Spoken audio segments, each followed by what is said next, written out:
a lot of people always ask me, how exactly did World War I start? I said, well, if you want to get technical, you got to go back about 30 years, and I was trying to think of an analogy, and a buddy pointed to me out one time, and I'm going to give you all a brief history. If World War I was a bar fight, Germany, Austria, and Italy are standing together in the middle of a pub when Serbia bumps into Austria and spills Austria's pint of beer. Austria demands Serbia buy a whole new suit because of the stain on its trousers. Germany expresses their support for Austria's point of view. Britain recommends everybody calm down. Serbia points out that I can't afford a whole new suit, but I'll pay for your dry cleaning bill. That seems fair. Russia and Serbia look at Austria. Austria asks Serbia, what are you looking at? Russia suggests to Austria that you should leave my little brother alone. Austria inquires as to whose army will assist you. Germany appeals to Britain that France has been looking at it all night, and that is sufficiently out of order and Britain should not intervene. Britain replies that France can look at whoever it wants to, and Britain's looking at Germany now. And what is Germany going to do about it? Germany tells Russia to stop looking at Austria, or Germany will render Russia incapable of future actions. Britain and France ask Germany, why are you looking at Belgium? Turkey and Germany go off to a corner and whisper. When they come back, Turkey makes a show of not to look at anyone. France and Britain punch Germany. Austria punches Russia. Germany punches Britain and France, and with one hand punches Russia with the other. Russia throws a mighty punch at Germany, but misses and falls over. Japan calls from the other side of the room that, hey Britain, we're supporting you. But there they stay. Australia punches Turkey.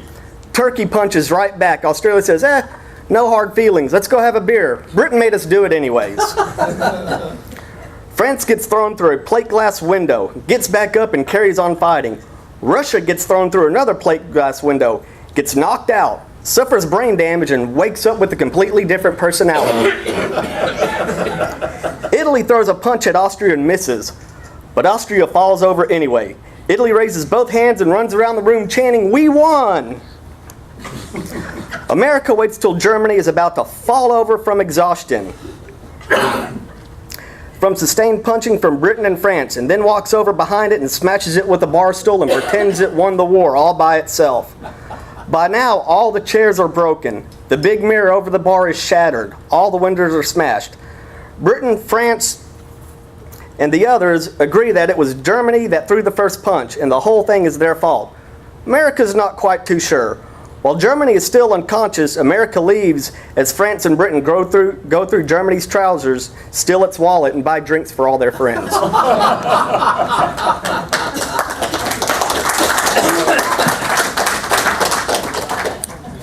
See, at this time, what you have to understand is all of the monarchs of all the nations were involved were related to one another. They figured it would be a showdown, so all the nations amassed massively large armies, larger than any have seen before, as a deterrent to one another. There was one problem with that idea, just one. It was complete and utter bull. You get armies that large together, they're gonna fight. You have generals that want medals, they're gonna fight. War breaks out. We're neutral through the whole time. We're supplying money and arms to Britain, to France, and to Germany. The sinking of the Lusitania was an event that kind of really caught our attention because of the Americans that were killed on it. The problem was, being an unflagged non-military vessel, it was still carrying munitions, which was against The Hague at the time. In 2 short weeks, on April 6, we will mark our centenary of America officially declaring war on Germany. And at that point, the war was already raging for 3 ragged years in Europe. Let me try and phrase this right. I'm going to backtrack. The events celebrating the centennial in Europe right now are huge, and some of them are moving. One of the ones they had in England was, for every British soldier that died, they made a glass poppy. And they put them at the Tower of London, and they made it into a waterfall. And as it cascaded down, it got narrow, then wide, then back to narrow again. From a distance, it was beautiful. When you got up to see it, what the relation was of it is it was a river of blood. It was all the blood that was spilled that could have been avoided if it wasn't because of nationalistic pride. By the time we got involved, we had several major tasks to do. We had to field a large army, something we have never attempted before. We didn't have to worry about conscript because everybody was volunteering left over right. The problem was in the supply chain. We did not have enough equipment at the start. And originally there were two schools of thought. If you need men, what would you rather draft from? Off the farm or out of the cities? There's pros and cons to both. If you get them off the farm, they're used to obeying orders. They're strong as an ox and they can shoot. Problem was they couldn't read. When you draft out of the city, you had scrawnier guys because their nutritional value wasn't that great. They were very belligerent, but they could read. And when it came down to written orders, you wanted people that could read. So you take these two groups that were so dissimilar and you put them all into a large camp together. A lot of the guys out of the city were already used to certain diseases, smallpox, chicken pox, stuff that the guys weren't on the farm. You put them all together, they had several of the camps that had to be quarantined because of these outbreaks. And at that point too, another amazing thing was we were an army of immigrants. We had so many large groups of Italians, Polish, Czechs, Russians. All of the ones that fled Europe to avoid the carnage came over here. As soon as they were sworn in, they were headed right down to the recruiting station on their free will. Another problem that you had in these camps now is you had these large group of Polish individuals who couldn't speak English. So what do? You find a sergeant who could speak Polish and English, and these camps were segregated up.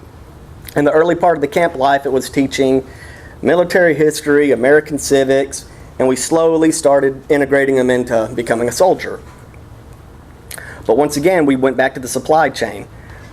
With all these millions of men volunteering, you got to clothe them, you got to feed them, you got to give them medical care. So one of the things that the Army and the Marines started doing is they started breaking down the logistics. In other words, have one cut of uniform for both branches. That's why you'll see an Army tunic with Marine buttons on it.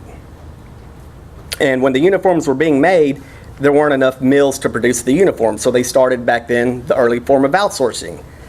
They would go to the farms where the women could sew. One woman would produce nothing but sleeves. A guy once a week would come by and pick up the bundle of sleeves and take it to the next lady that could sew. She would sew the left sleeve on the left side of the uniform. They would take that left side of the uniform to the other one. The right sleeve went on the right uniform. That's why when you look at some of the later uniforms, when you look at all the stitching, it's all different. The stitching on the sleeves, on the cuffs, on the back seam, it is all different. And then once we were ready with the training and everything else, it was time to go overseas.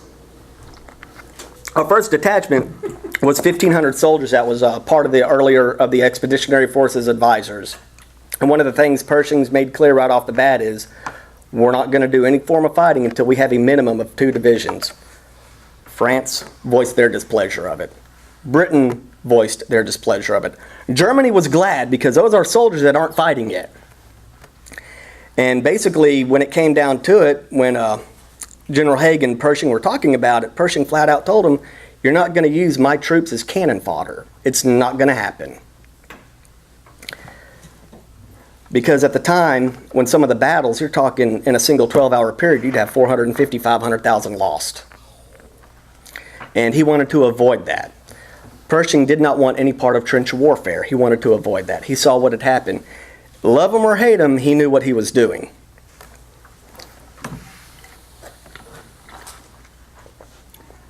If you look at the actual time of our engagement, if you timed it out in days, we saw combat for 151 days.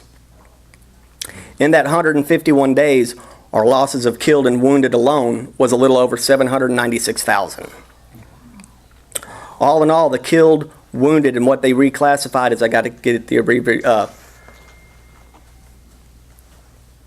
died later, so it was DLFW. If you ever come across an old card that has that, it said died later from wounds. One of the key aspects of that was our good friend mustard gas. These guys, they would be exposed to it. They wouldn't die right away. It would tear up the lungs. But they would go home 3, 4, 5 years later, gradually succumb to it. But they were still counting that as a combat death, thus making the widow and the family available for whatever pension was left. And on the pay of the soldiers, we screwed them. I hate to use that term, but we royally screwed the soldiers. When it came to pay, they were paid half with the other half as a nest egg when they got back. If they survived combat, they would have something to come back to. The reason they did that was to cut down on the expense of paying soldiers, knowing that the casualty rate was through the roof. Hey, we're going to save some money because of the casualty rates. Got a lot of millions of dollars that we can save because of the deaths that are going to be occurred in combat. Problem was, a lot of the men survived the war, but they never really put forth what date they were supposed to pay them with the money they held back. During the Great Depression, what happened? These soldiers marched on Washington and said, hey, where's our money you owe us? Instead of paying them like we should have, we sicked the dogs on them, broke up their camps. It was called the Bonus Army March because a lot of the guys signed up for the combat bonus. The exact figures was, let's say, hey, you're getting paid $10 a month, but if you see combat, that combat bonus, you're now paid $20 a month. But they never set a date on when that pay was supposed to happen. So they came back, the Depression hits, these guys needed their money. They said, hey, Uncle Sam, you owe us. And sadly, a lot of them weren't paid until the late 40s.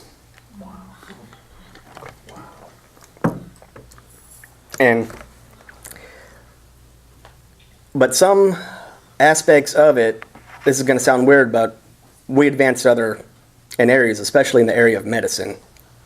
Because when you deal with infections, surgeries, shrapnel, the doctors are going to improve. They're going to increase their skills. They're going to teach others. One of the great things, and this is going to sound strange if you don't think about it, one of the greatest medical advancements after the war was plastic surgery. Because a lot of the men that came home were scarred. Be it gas, be it shrapnel, be it by bullets. They had a large amount of scarred individuals. Some of the doctors actually sat down and said, you know what, we can find a way to correct this. So if you look at between the 20s and 30s, the leaps that they made in plastic surgery, that was a good 50-year leap. That was another benefit to come out of the carnage. I'm trying to memorize my timeline I got, so if I stutter for a second, forgive me. But by the time all said and done, when the war ended, Europe was in shambles. They were broke, there was no food, there was a famine. One of the plans that Wilson wanted to do at the time was pretty much what the Marshall Plan was after the end of the Second World War. Let's go in, let's rebuild the nations, show them there's no hard feelings. A lot of the Britain, France, a lot of the other allies, they wanted no part of that plan. When he read the Treaty of Versailles, we never signed it. He said this treaty, it's punishing. Nothing good is going to come of it. You're putting the whole blame on one country when everybody in Europe was involved in it. There's enough blame to go around. He refused to sign it. And that's one of the things a lot of people don't realize is we never signed that treaty for various reasons. At the end of the war, we had a small occupational army. I think they were called the last ones back in around 1920. Another thing that was done to keep logistics down is I'm sure y'all are familiar with the term Gold Star Mothers, right? Your son died in the war, you got a little flag with the Gold Star on it, some 2, 3, 4, 5. At the end of the war, the Gold Star Mothers were given the option. We can either return your son's remains home, military funeral, or we'll take you over to Europe. You can see in France, you can see in Britain where they are, where they're resting, where the remains lay. And you'll get to see the country they fought for, and you'll get to meet the people they were fighting for. And a lot of the mothers did take that trip, and if you ever read the letters on their return home, it's very moving because they didn't know what to expect going over there. And then when they saw the love and the outpouring, especially from the French, that your son did not have to get in this fight, but he did. We're honoring him the best that we can. When you read these letters that their mothers wrote, the The anguish of losing a son turned to pride. And I can just imagine receiving a letter and then 5 years after the war going over to see what was left of the battlefield that's now overgrown and meeting the people that they were literally fighting for. It's hot and wool, you have to forgive me. And then, like I said, by the end of the war, nothing was accomplished by the Treaty of Versailles.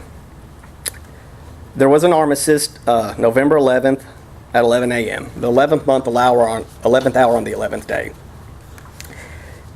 That was a ceasefire. The actual armistice wasn't signed until 1923, hence known as the Treaty of Versailles. But at this point, from 1917 on, why did Russia not trust America?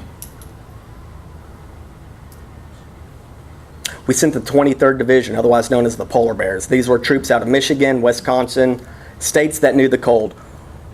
We sent troops into Russia to help the Tsar. They were to guard the arsenals that we were manufacturing the rifles for the Tsar. They were sent to guard the arsenals to keep them out of the Reds' hands. Problem was, they were outgunned and outmanned, so they had no choice but to surrender. The first one didn't make it back till 1924. Russia held on to them for a long time. And from that point on, even going into the Second World War, Stalin distrusted Americans greatly because of that. Because he figured, well, if it happened before, it can happen again. And he really didn't want to fight a two-front war, so he started making some amendments. But if you want to look at the start of World War II, I tell people it's one war. You just had a long break for all the nations to rearm. And another thing, like I said, this is trivial, but if you look at a shirt from Europe, 1912, a men's shirt, and then you look at one produced in 1923 or 1924, look at the size difference. Because once again, there was a famine going in Europe that a lot of people were unaware of because it was kept out of the papers for a reason. It just made for bad propaganda. But there was starvation in the streets, especially in Germany. And because of that, you can see the rise in the eventual events that happened for the onstart of World War II. But as for our involvement, we were actually anticipating heavier losses in the war going into 1923, 1924. Germany was smart. They realized that they were out of men, they were running out of materials, and at this point, by January 1st, 1918, we already had 3.5 million soldiers in France. We had another 5.5 million training over here. It doesn't take long to do the math. So, discreetly, Germany started making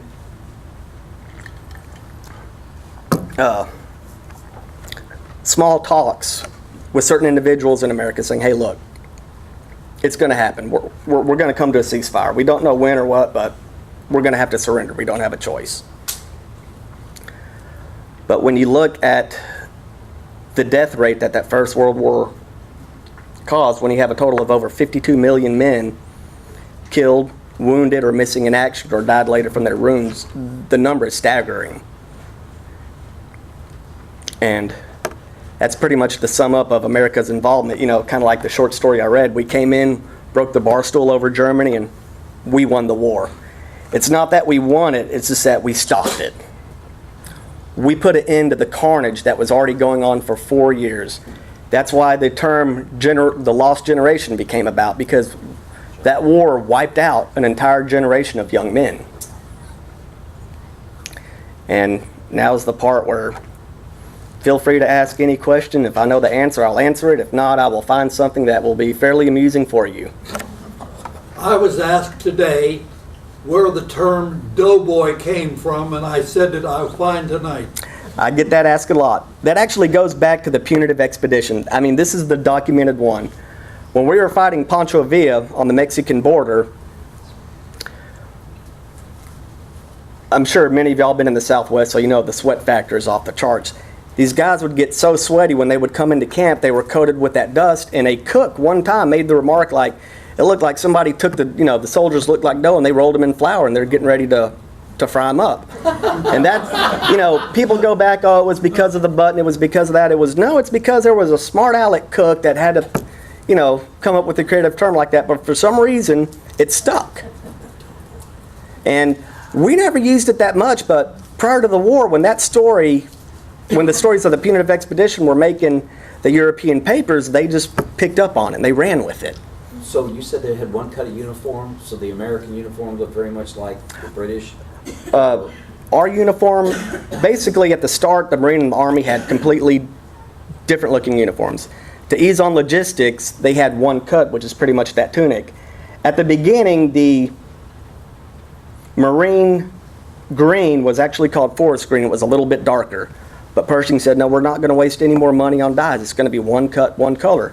Y'all can save the buttons, which is what a lot of them did. When their Marine tunic wore out, they cut the buttons off, took the Army buttons off, and sewed the Marine buttons on. So by the late war, because it was outsourced so much, manufacturing tags and everything else, it's really hard to determine, okay, was this, done afterwards to increase the collector value, or was this the actual artifact? But you will run across in the old photographs the Army tunic with the Marine buttons on it. Okay. But I mean, compared to a British soldier?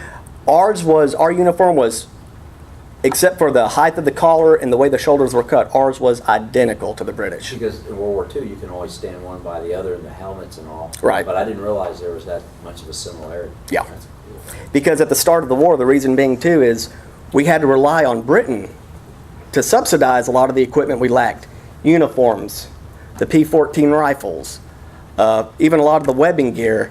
When you look at some of the earlier units that went in, we were still armed with surplus left over from the Spanish-American War. So it was up to Britain to outfit our armies, and they did a fairly good job of it. So we just pretty much adopted their tunics because they just seemed a lot more sensible at the time. All wool. All wool, one cut. Saves down a lot of the manufacturing process. Because at that time too, once we geared up, we were now supplying the uniforms for Britain. Oh. Tell us about the influence of the flu. The Spanish flu. The epidemic of 1917 and 1919. That alone wiped out 42 million people worldwide. Wow. But Galveston was a main port of entry, and where Ellington Field was, that was actually a quarantine camp. Really? Yeah. You had a lot of soldiers die there from it. And nobody's really, I'm going to go off topic on this, nobody's really sure where it came from or how it started, but one virologist, his theory seems plausible, really plausible. During the Middle Ages, you had a lot of different plagues going on. So you had these mass burial pits that were under 10, 15 feet of earth. When these big artillery shells come in and they start digging all this earth up, Everything gets dispersed. everything got dispersed. And he was saying, like I said, he was a virologist, and he was saying if it was done, the bubonic plague by the flea, he said, the transmission rate would not be there as great as the transmission rate of the Spanish flu. He was summarizing that it really wasn't a bubonic plague that caused bubonic plague that caused the Black Death, but he was pretty convinced that it was a form of the avian flu, which the Spanish flu is part of the same strand family. And when I started reading his work and looking into that, it made sense.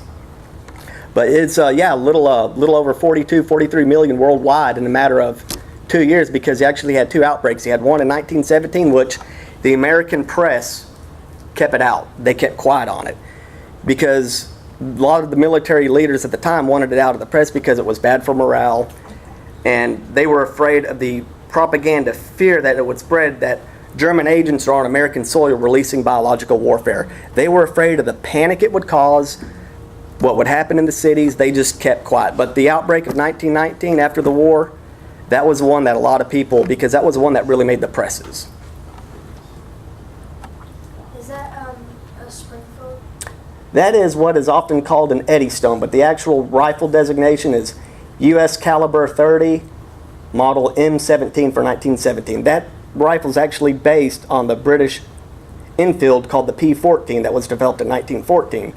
The reason we used their rifle is we didn't have enough 1903 Springfields. And we realized that the 30-06 case is just a little bit fatter than the British .303. So when they retooled the rifle, all they had to do was work the breech a little bit, and they worked flawlessly. To me, I actually prefer that rifle over an .03. We had those in the Army Air Corps in basic training. Accurate, very accurate. We didn't shoot them, we just Oh, marched them. right. They're heavy. But one of the problems we ran across, if you ever come across one, They are heavy. the bottom part of the foreguard is painted red. The reason we were doing that is because we were side by side with British units, and if someone got killed, they lost their rifle, and they picked up one off the battlefield to keep going, that red meant that you better chamber it with 30-06, because if you try to put a .303 round in there, bad things will happen. Somebody told me that back in World War I, Hobby Airport was a training ground, or they had a lot of, they used to use that for missiles or something like that. They still occasionally will dig up like a rocket or something that was left over from World War I during the training. Yeah, I don't know much about that, but I know the blimp base that used to be in Texas City Right. was for the blimps. Yeah. Okay. There was something else I was going to say along that line, but I completely forgot. No, I was thinking about what you said, and there was another oddball. It just slipped my mind right now. Where did the original first group of soldiers that Wilson sent over get their basic training? Was that in France? A lot of them got their basics here, but kind of like the advanced infantry training, they would have gotten in France. And the British, on the rifle thing, they had what was called the Mad Minute. At the beginning of the war, the soldiers were professionals. They made careers out of the Army. They could fire 30 aimed rounds at a minimum range of 600 yards in a minute. That rifle? Mm-hmm. 30 rounds Yep. in a minute? Mm-hmm. That was called Mad Minute. The American Marine, we weren't that fast, but we were trained on accuracy at distances of 800 to 1,000 yards. The German machine gun was trained for 500 yards. Yeah, guess which one? In the Battle of Chateau-Thierry, there was a German major who actually said it was unsportsmanlike that these American Marines are able to pick off our machine gunners at distances so great. They were well, and there were stories where the bullets are dropping 10 feet, 15 feet in front of the Marines. They took their time. They saw where the machine gunner was. And at one time, in the German army, that was the one to be, because you didn't have to advance with the unit. They wanted to be a machine gunner. When the American Marines came over, suddenly the machine gunners had an extremely high death rate. So now they wanted to go back to being basic infantry. I have one in my collection. I didn't bring it, but we actually readopted the 12-gauge shotgun. Because a trench, it's V-shaped. 3 feet on the bottom, 6 feet at the top if it's in a shape. With number 2 buckshot, within 10 feet, you can cover that whole round. What was great about the Model 98 shotgun is if you held the trigger down, as fast as you could cycle that pump, that's how fast it could fire. The Marines that wielded them did decimating firepower on it, because basically you're putting up this wall of .32 caliber slugs and going in. And the way they would do it is 2 would advance. When they ran out, they would crouch down to the side. The 2 behind them would pick up the pace while they reloaded. So if you can keep the enemy pinned down with this continual wall of lead, they can't advance on it. Another German major saw the carnage that was done, petitioned the Hague to have it outlawed, because it was unsportsmanlike in combat to use a weapon of such devastation. And then they call those trench sweepers? Mm-hmm. Okay. Another thing they realized is a lot of the guys off the farm could really use a shotgun. Great with a shotgun. So they would station them. You would have an American machine gun nest, and if you look at an aerial view, you've got your nest, and then you have these 2 smaller foxholes side by side. These guys were trained as the German grenades came over to pick them out of the air. Wow. Really? Mm-hmm. Wow. I mean, they found out that the shotgun was very useful in close quarters. But the rumor was they would say that if the Germans caught a guy with a shotgun, he was killed on the spot for whatever reason, but that's just propaganda. There are no documented cases. If anything, the Germans wanted it for their collection.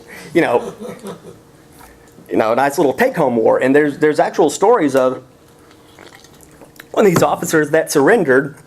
An American officer wanted a Luger. A German officer wanted a shotgun. They would trade. Now, The American was smart. He would remove the firing pin, knowing there's no way he can get a firing pin for this over in Europe. So it was kind of a one-sided trade, but there was a lot of swapping like that going on. Another question. The Navy of the United States at that time was mostly merchant marines, wasn't it? Correct. You had what would be called the regular Navy, which was your main core of battleships and destroyers, but probably a good 80%. They would take a freight ship, mount a big gun on it to ward them off, and that was pretty much the backbone of the Navy were merchant marines. Wow. The submarines were just coming into play from Germany. They were coming in, but if you really looked at what they were, in both wars, technology-wise, Germany was always a good 15, 20 years ahead of us. At the onslaught, before World War I even picked up in 1910, Kaiser Wilhelm was at a demonstration of a Maxim machine gun. He saw that machine gun going off, and he said, that is the future of warfare. Because if you look at all the German training at the time, it was all based around the machine gun. Most of it, the machine gun was the core of their army. Whereas the British are, no, it's a novelty. It's the riflemen that's gonna break the army. The Americans, we had a different school of thought. Artillery was gonna be our choice. That's like the joke goes, if you're ever lost at night and you can't see, and you see somebody in an opposing trench, here's how you do it. You fire one shot over their head. After that one shot, within 20 seconds, if it's a hell wall of machine gun fire, congratulations, they're Germans. If a white flag goes up, congratulations, they're French. If you get nailed and pinned down by a landslide of accurately aimed rifle fire, they're British. Oh, If after 2 minutes nothing happens with that shot and suddenly your whole post is obliterated by artillery, they're Americans. And one of the technological advancements that came of this is that going back, one of the things the Army lacked was a lot of the technical skills. Before the warrant officers, you had field clerks that were men that weren't quite officers, but they had training that regular Army really couldn't offer it in. And one of the key things on this is you'll find a lot of the, might even have it.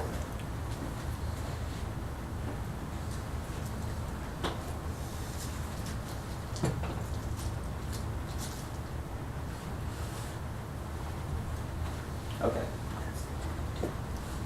The collar discs at the time, they were engraved with certain insignias. This one right here is a Chemical Warfare Service.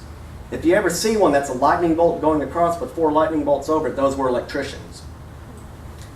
They were trained outside of the Army. They went in, and there's a running joke that one of the generals said, if you ever want communications to go through, find an electrician. Don't piss them off. Because these are the guys that are doing the wiring of the switchboards and everything else. Another great contribution American made towards the war effort was we relied a lot on the skills of women. Women, this is where you are biologically superior, the dexterity in your hands. The way the female hand is constructed versus the male hand is the way the tendons, the muscling, and bone structures, believe it or not, y'all have a lot more dexterity. They relied on that for the switchboard operators. And another benefit of that is a lot of the women who chose to go on to secondary education would often take a foreign language, French or German. Those switchboard operators were known as hello dollies because you didn't have to train them. They already had the dexterity. They knew how to operate a switchboard. They were fluent in French. That was money saved from not having to train people. We had a very large contingent of nurses go through because they had a hard time going all the way through medical school, but they could go to a certain point for nursing. And those that did, there wasn't a whole lot of options at home because we just didn't need a whole lot of nurses at the time. But when the war broke out and thereafter, suddenly you had all these hospitals that for years after the war were still treating the American wounded. and gas. Mm-hmm. Who started with the gas? Was that the Germans? Both. Germans and the French. It started out harmless enough. They started using tear gas to annoy the enemy. The French were the first ones to use tear gas to annoy the enemy. The Germans countered with chlorine. After chlorine, both sides pretty much developed mustard gas, which is,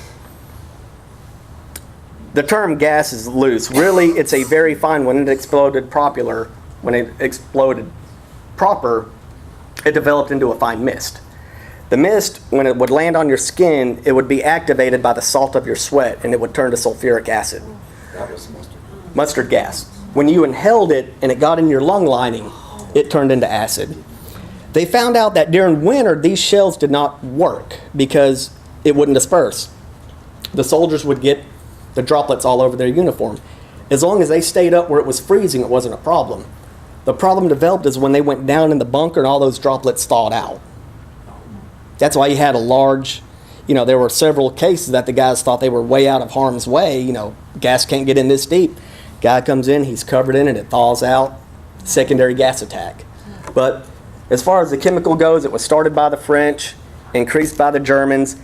By the tail end of the war, all nations, 1 out of every 5 artillery round was a chemical warfare round. Wow.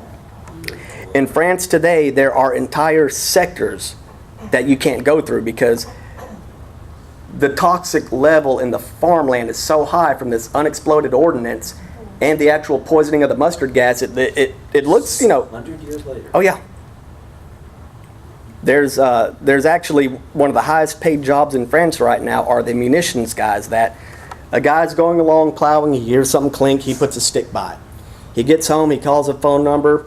The French authorities send out a demolitions expert.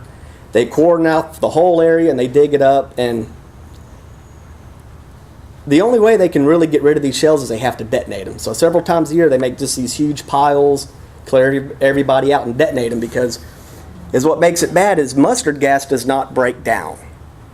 It'll sit in that shell still toxic. The problem with the shell is the metal around it and the steel around it breaks down. So trying to dig them out without having it go off, you see the casualty rate on that. It's pretty high. So the France was the main area where that's located, or it was all over? Given that 85-90% of your fighting was on French soil, yeah, and like I said, you'll be driving down the road and then you'll see these, it's a red sign with a scroll, it has a skull and crossbones on it, and then they look like little vapors coming up. Okay. That means that area still has unexploded gas ordnance in it. 100 years later, and they sat down, if they were to clean it proper, the way they need to, it would probably take about 220 years. They just left it to finally dissipate. Yep, that's how much unexploded ordnance, when I think 1 out of every 4 was often a dud. But it still had the stuff in it. Yeah. Yep.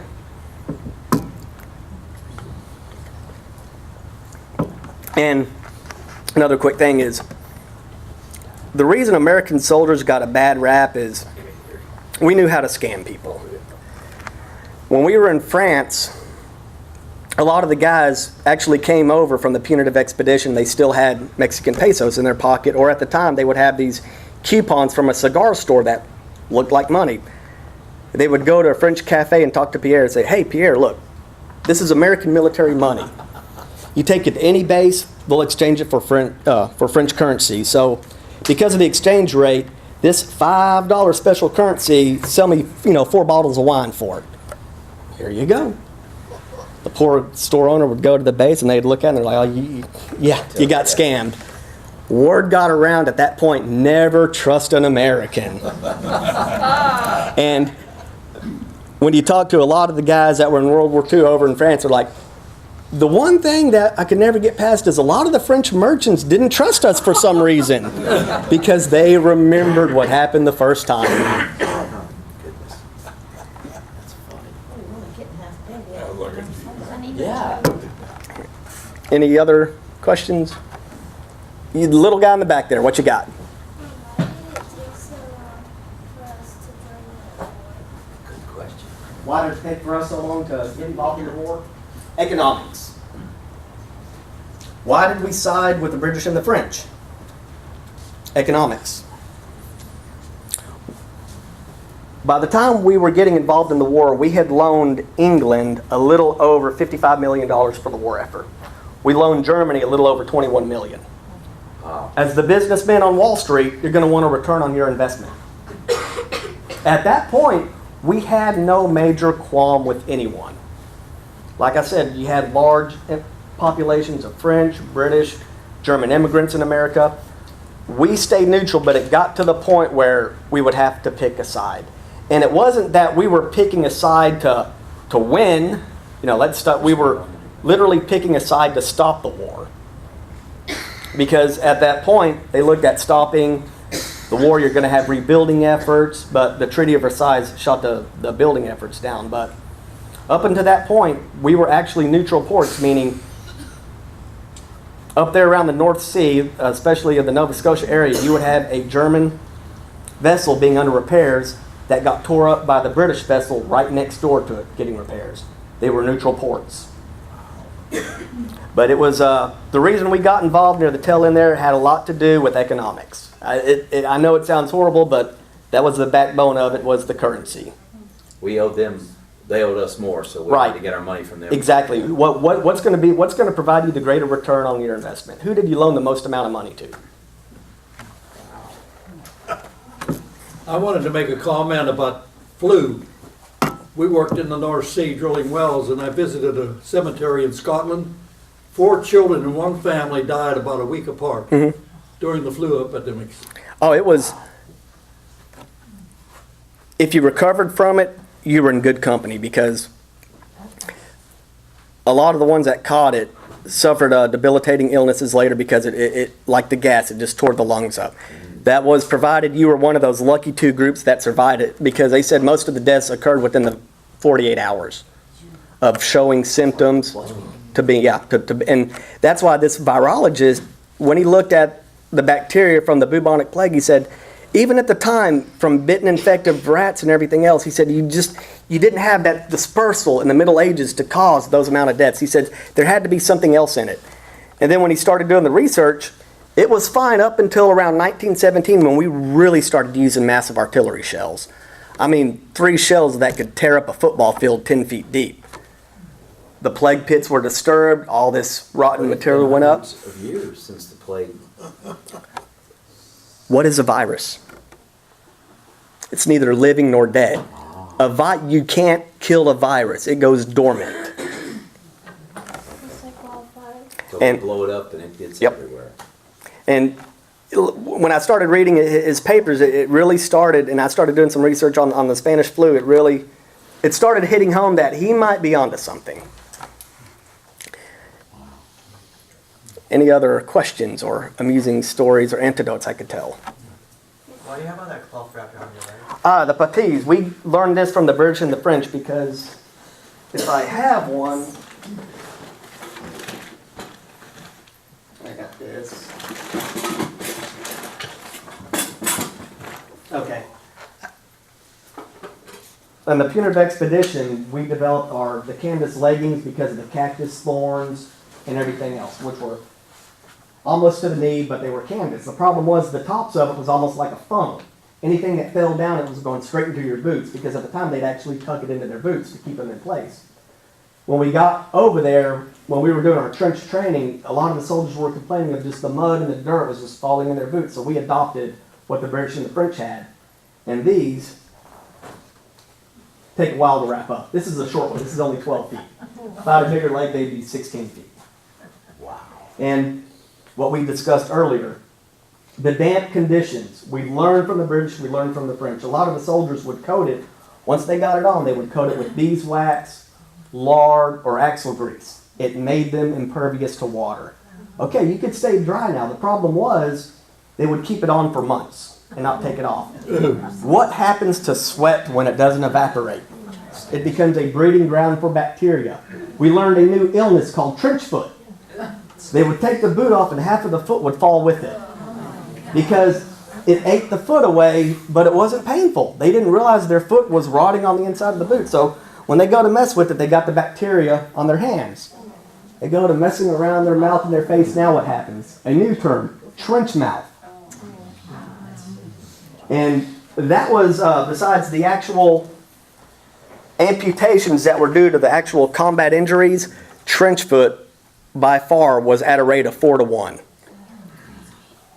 So basically, he had 4 feet amputated from trench foot to every 1 foot from a actual combat wound. Another misery we had to put up with were lice. Oh, You can tell if you ever go to collector's market and you look at these old books that they said, oh, they were army manuals. Look in the pages. A lot of the soldiers would pick the lice off, put them in, slam the book shut. So if you ever have a book and you open it up and it's full of smushed lice, that book was in the trenches. And the one thing, when I do the really long, super long lectures, I use the term we loosely. I use the term we to represent the soldiers from all the nations because, as one of them said, the misery was universal. The misery of the lice in the trench foot that the French soldier was going through, he had a guy on the German side that fully understood what he was going through. The misery was universal. But actually, and until I actually read up on that, I've actually got one of the old books. I'm like, was this, from somebody, was somebody's house lice infested or something? Because every page there's a couple of smashed lice on it. And then I read that account from a letter that this guy was actually writing home telling this is how we killed the lice. We put them in the book and slammed the cover shut. so what finally broke the stalemate of the trenches? I mean, everybody's been fighting for 3 years and doing no advancing. Was there a key? Battle of Chateau Thierry. That's where the Marines earned the term Devil Dogs. There was a salient which was a bulge that we attacked. And the Marines attacked it with such ferocity at the time. This was the first major engagement that the Germans had with the Marines. And this major stood back through binoculars. He watched the carnage. He reported that the Americans are reckless. They charge into battle. They don't retreat. They don't give ground. He's like, we were told that these American Marines would be a pushover. He said, I lost half of my men in the first... This is a German officer. This was a German officer writing his report. He lost half of his men in the first 2 hours of battle. He said, we're on the wrong side. We're fighting Satan because he's letting loose his hounds from hell on us. Wow. So the term devil dog was derived from that because this major had never seen an army just fight tooth and nail to the last man like that. He said they never gave up ground. They kept advancing. If they ran out of bullets, they used the bayonet. If the bayonet broke, they used the rifle as a club. And at that time, just pretty much overwhelmed them. Once that salient was broke, that was the route that we just started. We took advantage of it. We started pouring in it. The Battle of Chateau Thierry, the Second Battle of Sion were the 2 major turning points. Of course, by that time, Germany was pretty much bled dry. All their experienced soldiers were gone. But that was the turning key, was the Battle of Chateau Thierry. And that's where the Marines earned the nickname Devil Dogs. That's where the 2nd Division, which was a mix of American, Army, and Marines, were integrated in one division. And that was the 2nd.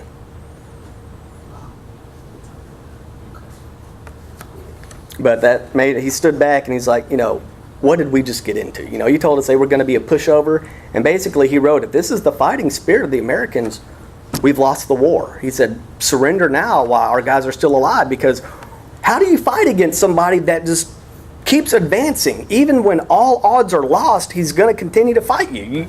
You can't. And they had that. And the fact that from 800 yards away, they could knock out the machine gunners who were only trained for 600 yards. You take the machine guns out of the picture, and they weren't really skilled with rifles at that point. Any other questions? Limited use, yes. The Germans started it. We didn't adapt it too much because it was, at that point, it just wasn't worthwhile for us. We were advancing so rapidly. We were out of the trenches. The flamethrower was actually designed to clear the trenches. And at that point, by being out into open terrain warfare, which is what we were training for, us using a flamethrower was pretty useless. And at that point, going back to the Marine riflemen, if you were a German flamethrower, you were a sitting target.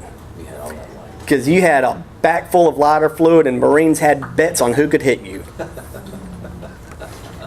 There's cases of letters where they're talking about some guy won $20 from all the pool because he was able to hit that flamethrower from 1,100 yards away. Wow. And his exact description was, he lit up like a Christmas candle.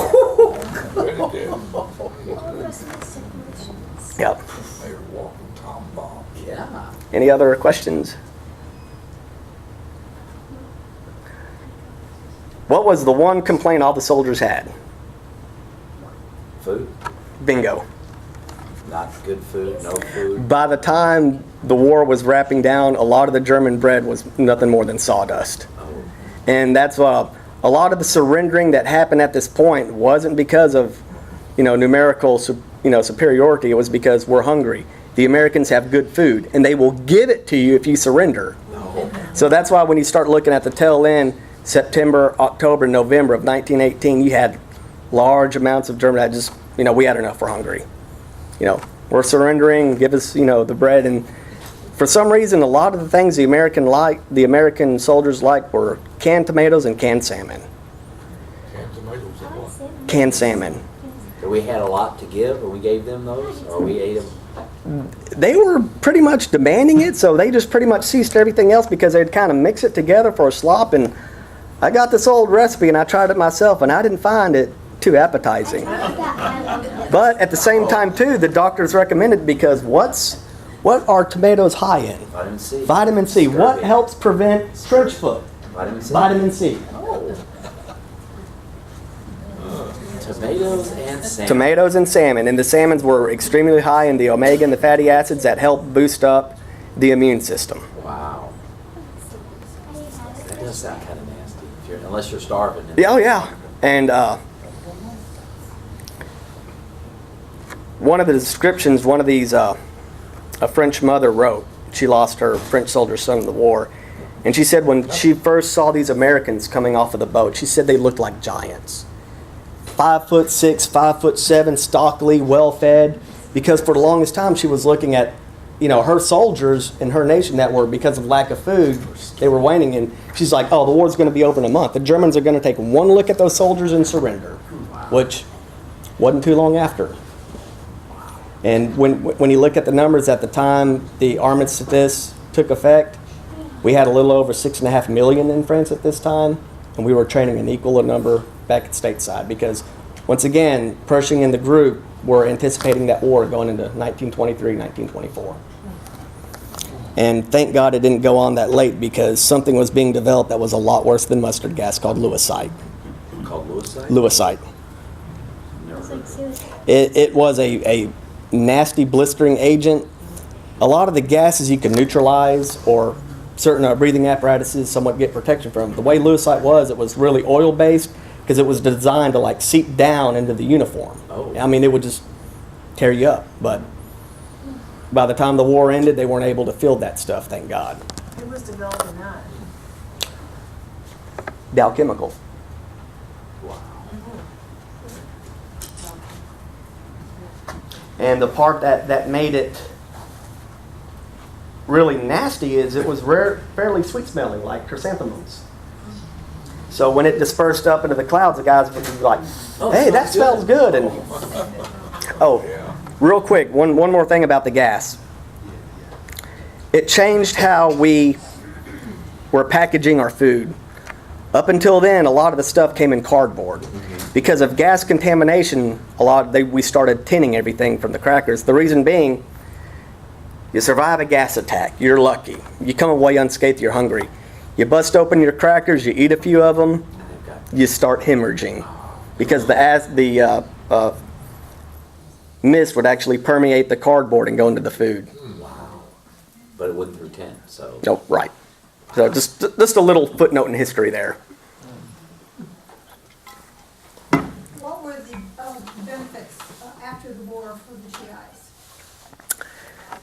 The bonus pay was one of them, but as far they had on the drawing board stuff like the GI Bill, extended medical leave, but that really didn't occur because the war ended so abruptly. We started focusing on other things. They never followed through with it. A lot of the benefits that they're enjoying now was a result of World War II. Was there any medical benefits for them, or was there Only if pensions for the widows? the widows, they did receive their husband's pension. Medical, that was kind of like the medical was on because that was pretty much the start of the VA hospitals from that point.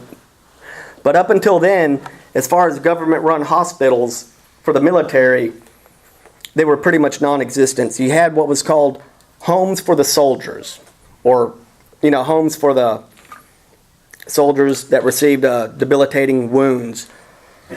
Homes for the soldiers who in their later days of life, they had no extra family to take care of them. They would then sign their pensions over to these homes because that's how they generated the money to operate to care for them. But up until that point, you really didn't have any national government VA type benefits. It was kind of paid to the state, and the state kind of dispersed it more at a local level. But what about the Spanish-American War and the Civil War? Non-existent. You're on your own. Well, didn't they have pensions, a little bit of pension? Depending on what your rank was and actually how long you stayed in and how much combat you saw, they had this really Byzantine formula to figure out how much money you would get. But More like the land grants. yeah. Also depending whether you know of the South. After the war between the states, correct. But a lot of the benefits that are enjoyed today were the results of the Second World War. Any other questions? Comments or complaints? Yes, my daughter. Sadly, she knows more history than her teachers. She corrects them, and I get these letters every so often. Dear Mr. Burke, you're probably correct, but please don't. Okay. That's not right, you tell them that. It's like one time, she had me sign a bottom of a form, and her handwriting is better than mine. I get this note home. Dear Mr. Burke, the bottom of the form is for you to sign, not your daughter. I had to write back, Dear Miss So-and-so, this is my handwriting. And the teacher's like, I'm so sorry, I did not know that. I'm committing that never happened. Wow, I ran right on time tonight. Normally I run over. But basically this is your basic gear almost all your soldiers would have. That's your Model 17 rifle, your gas mask, the cartridge belt that they would have. And funny thing is the mess kit literally remained unchanged since the 1870s up until the early 40s. Yeah, that's FLNC 1917. Same with the canteen. Wow. Even today that's still Yeah. the basic design of it.